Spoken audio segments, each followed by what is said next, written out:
السلام علیکم viewers and listeners, قرب حق کے سفر کو جاری رکھتے ہوئے آگے بڑھتے ہیں۔ بسم اللہ الرحمن الرحیم۔ پھر فرمایا قیامت میں دوزخی یوں کہیں گے کہ اگر ہم دنیا میں کلام حق سنتے یا اس کو خوب سمجھتے تو آج ہم اہل دوزخ میں سے نہ ہوتے۔ حضرت عبداللہ بن مسعود رضی اللہ تعالیٰ عنہ سے سرکار دو جہاں صلی اللہ علیہ وسلم نے فرمایا، مجھے قرآن پڑھ کر سناؤ۔ تو انہوں نے عرض کیا کہ کیا میں آپ کو قرآن پڑھ کر سناؤں، حالانکہ وہ آپ صلی اللہ علیہ وسلم پر نازل کیا گیا ہے۔ تو آپ صلی اللہ علیہ وسلم نے فرمایا کہ میں دوسرے سے سننا پسند کرتا ہوں۔ یہ اس بات کی واضح دلیل ہے کہ سننے والا پڑھنے والے سے زیادہ کامل حال ہوتا ہے۔ ان واقعات سے ہمیں پتہ چلتا ہے کہ ہماری بہتری صرف قرآن ہی سے تعلق جوڑنے میں ہے، اور یہ تعلق ہمیں قربت الہی عطا کرتا ہے، اور یوں اللہ کی رحمت اور فضل ہمیں بدبختی، نحوست، بے سکونی اور مایوسیوں سے نجات دلاتی ہے۔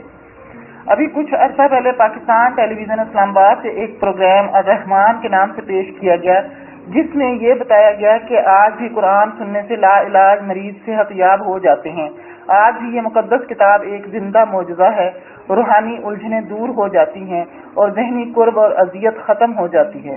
پروگرام کے لیے مرکزی خیال اور تحقیق مخدوم سید صفدر علی بخاری صاحب رحمۃ اللہ علیہ کی تھی۔ مخدوم بخاری صاحب رحمۃ اللہ علیہ کو لوگ قلندر بابا بخاری رحمۃ اللہ علیہ کے نام سے جانتے ہیں۔ آپ رحمۃ اللہ علیہ نے ایک طویل عرصہ بے تحاشا مایوس اور پریشان لوگوں پر قرآنی تلاوت سے پیدا ہونے والے اثرات کا خود عملی تجربہ کیا، اور بعد میں یہ تحقیق پی ٹی وی والوں کے سپرد کی، اور یوں سب سے پہلے سورہ الرحمان کا انتخاب کیا گیا۔ پروگرام الرحمان 6 ماہ تک پی ٹی وی سے نشر ہوا، اور اس نے اندرون اور بیرون ملک خوب مقبولیت حاصل کی، اور ہر پروگرام میں ان لوگوں کے تاثرات پیش کیے گئے جنہوں نے سورہ الرحمان مکمل توجہ سے سنی تھی۔ آہستہ آہستہ لوگوں کو یہ طریقہ بھی بتلایا گیا کہ اس کو کیسے سنیں اور کتنے دن سنیں۔ پھر انگنت لوگوں نے وہ طریقہ اپنایا، اور بعد میں بیمار لوگوں نے اپنے اپنے میڈیکل چیک اپ کروائے اور رپورٹس لے کر پروگرام میں شامل ہوئے، اور انہوں نے بتایا کہ اللہ نے ان پر کرم کیا اور وہ صحت یاب ہو گئے۔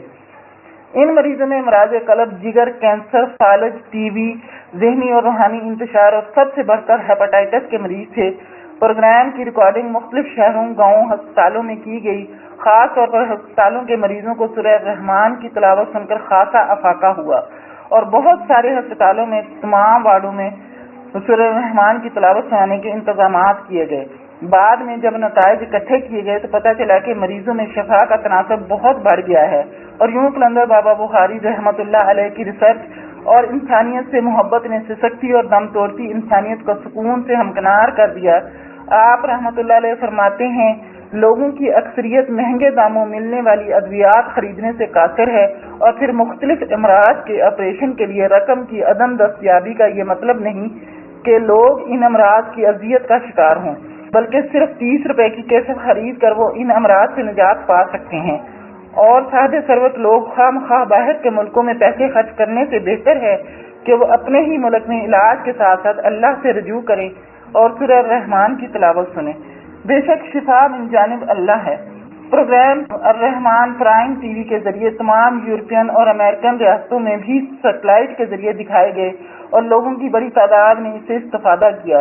تمام سامعین ہمارے کسان بھائی سورہ الرحمان سننے کے طریقہ نوٹ فرما لیں۔ سورہ الرحمان کی تلاوت قاری عبدالباسط کی آواز میں کیسٹ بغیر ترجمے کے بازار سے خریدیں۔ تمام لوگ یا اہل خانہ اکٹھے ہو جائیں، پانی اور گلاس اپنے پاس رکھ لیں، آنکھیں بند کر لیں اور ذہن کو خالی کریں، اور یہ تصور بنائیں کہ اللہ انہیں دیکھ رہا ہے، سن رہا ہے، رحمت فرما رہا ہے، شفقت فرما رہا ہے، شفا دے رہا ہے، اور پھر ڈوب کر اسے دل کے کانوں سے سنیں۔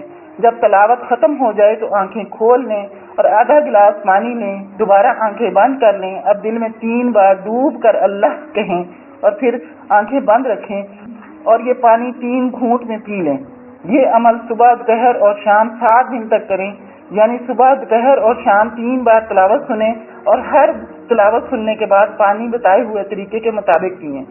فصلوں کو کیڑوں اور آفات سے محفوظ رکھنے کے لیے کھیتوں میں کیسٹ پلیئر کے ذریعے سورہ رحمان کی تلاوت چلائیں۔ مغرب میں لوگ میوزک کے ذریعے فصلوں کو پیداوار کو بڑھا رہے ہیں، اور یہ بات سائنسی طور پر ثابت ہو چکی ہے کہ موسیقی کے ذریعے پودوں کی نشو و نما بڑھتی ہے۔ اب سوچیے اگر کھیتوں میں سورہ رحمان چلائے जाए तो न सिर्फ पैदावार अच्छी होगी बल्कि रहमत खुदाबंदी इस फसल को हर किस्म के शर से महफूज रखेगी। अलावा भी बीमार जानवरों के लिए याद रखें कि बीमार जानवर पर हाथ रखें, आंखें बंद कर लें और दिल में डूब कर 3 बार अल्लाह कहें और दिल से दुआ मांगें। बाद में आंखें खोल कर जानवर पर थूक मार दें। इसके अलावा बर्तन में पानी लें और इसमें अपने दोनों हाथ डालकर आंखें बंद कर लें और दिल से 3 बार अल्लाह कहें और फिर दिल ही दिल में दुआ मांगें और आंखें खोल कर पानी पर दम कर लें और ये बीमार जानवर को पिला दें। न सिर्फ बीमारी ठीक हो जाएगी बल्कि दूध देने वाले जानवरों का दूध भी बढ़ जाएगा। बेशक शिफा मिन जानिब अल्लाह है, ये तरीका आजमूदा है, आप भी करके देखें।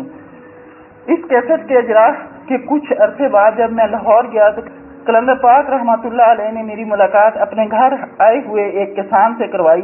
उस किसान ने बताया कि 7 दिन सुनने के बाद उसने चंद लोगों को इकट्ठा किया और घर में आधा पाव सूजी का हलवा बनाया और सबको सूरह रहमान सुनाई। कुछ ही अरसे में इर्द गिर्द के देहातों से लोगों ने आना शुरू कर दिया और वो सब इकट्ठे होकर सूरह रहमान सुनते और यूं सूजी का हलवा जो आज पाव से शुरू हुआ 1 किलो सूजी तक जा पहुंचा।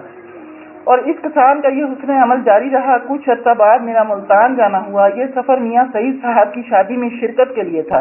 इसी दौरान एक दिन हमने सईद साहब से कहा कि एक वैगन का बंदोबस्त करें ताकि सब पाक पतन शरीफ जाकर हजरत बाबा फरीदगंज शक्कर रहमतुल्लाह अलैह के मज़ार पर हाजिरी दे सकें। दौरान सफर मैंने जगह जगह वॉल चेकिंग यानी हर जगह दीवारों और बड़े बड़े पत्थरों पर ये लिखा देखा, फसलों की बेहतरी के लिए खेतों में सूरह रहमान चलाएं। मुझे बहुत तकवीयत मिली कि कलंदर पाक रहमतुल्लाह अलैह की अता से जो कैसेट तैयार हुई इसने क्या रंग दिखाया। हजरत बाबा गंज शक्कर सरकार रहमतुल्लाह अलैह के मज़ार पर पहले भी जाया करता था और इस दौरान हमारा क्याम आरफ वाला में राजा अख्तर के घर होता था। राजा अख्तर के वालिद मरहूम एक फकीर परस्त इंसान थे। कलंदर पाक रहमतुल्लाह अलैह ने फरमाया, फकीर के पीछे आने वाले 2 किस्म के लोग होते हैं। एक जो फकीर दोस्त कहलाता है, जो कभी कभी मिलता है और दुआ की दरख्वास्त करके रुखसत हो जाता है, जबकि दूसरा जैसे फकीर परस्त कहते हैं वो साहिब असूल होता है और फकीर की मोहब्बत में खुद को फना कर लेता है। अरब वाला में मेरी मुलाकात एक नांगे मजजूब बाबा ईसा से भी हुई। एक दफा तो मैं अरब वाला 20 दिन से ऊपर क्याम पजीर रहा, हत्ता के ईदुल अज़हा भी इधर ही गुजरी कि एक दिन कलंदर पाक रहमतुल्लाह अलैह का फोन आया और हुक्म दिया, बस करो सैयद बाबा और वापस आओ। सूरह रहमान की रिकॉर्डिंग के सिलसिले में एक दिन मैंने डॉक्टर मुबशर साहब को फोन किया। डॉक्टर साहब एक मशहूर और काबिल साइकाइट्रिस्ट हैं और उनसे कहा कि आपके अस्पताल के इस खास नफ्सियाती मरीजों के वार्ड में सूरह रहमान सुनवाना चाहता हूँ। उन्होंने हमारी दरख्वास्त को कबूल किया और सबसे पहले हमने डॉक्टर साहब के तासरात रिकॉर्ड किए। डॉक्टर साहब एक फकीर परस्त इंसान हैं और आपकी गुफ्तगू में एक दर्द और मोहब्बत को वाज़ेह तौर पर महसूस किया जा सकता है। डॉक्टर साहब मोहतरमा आबदा परवीन साहबा को अपना मुर्शिद गर्दानते हैं और सबको मालूम है कि आबदा साहबा की जिंदगी का महवर सूफिया कराम से मोहब्बत और इनका कलाम सुनाना है। डॉक्टर साहब के इंटरव्यू की रिकॉर्डिंग के बाद मैंने दरख्वास्त की कि किसी हाल में आप के वार्ड में जो खतरनाक नैयत के मरीज हैं इन्हें इकट्ठा किया जाए। डॉक्टर साहब ने बताया कि कुछ मरीज बहुत वायलेंट होते हैं और ये बहुत बड़ा रिस्क होगा। मेरे इसरार पर उन्होंने ये इंतजाम किया और मरीज इकट्ठे हो गए। तो मैंने इनसे बात की और कहा, मैं आपको सूरह रहमान सुनाने आया हूँ। गुफ्तगू के बाद मैंने गौर किया कि किसी के चेहरे पर भी कोई भी किसी किस्म का एक्सप्रेशन नहीं था, जैसे बात सुनी ही ना हो। फिर मैंने आखिर में गरेजदार आवाज लगाई, आंखें बंद कर लो और सूरह रहमान सुनो। मैंने रिकॉर्डिंग शुरू कर दी। 20 मिनट के बाद जब आंख खुलवाई तो उन सब के चेहरों के तासरात में नरमी और थोड़ी सी मुस्कुराहट, चंद एक की आंखों से आंसू जारी थे। सबको पानी पिलवाया और फिर तासरात की रिकॉर्डिंग का लम्हा आया। सबसे पहला शख्स जो एक खतरनाक नफ्सियाती मरीज था, जब मैंने इससे पूछा कैसा महसूस हुआ तो इसने मुझे देखा और फिर अस्पताल के स्टाफ को देखा और बोला, पहली मरतबा किसी ने यहाँ अल्लाह का नाम लिया है, बहुत मजा आया, बहुत सुकून मिला। सब हैरान हो गए, ये तो बोलता ही नहीं था, सिर्फ और सिर्फ एग्रेशन ही का मरीज था। इस रिकॉर्डिंग के बाद हमें ये भी तजर्बा हो गया कि किसी किस्म की नफ्सियाती बीमारी के लिए सूरह रहमान एक नेमत उज़्मा है। अक्ली लोग हमसे तवजीह मांगते हैं, ये कैसे हुआ या ये कैसे होगा। व्यूअर्स, आज के लिए इतना ही। इंशाल्लाह अगली एपिसोड में मुलाकात होगी। अल्लाह हाफिज।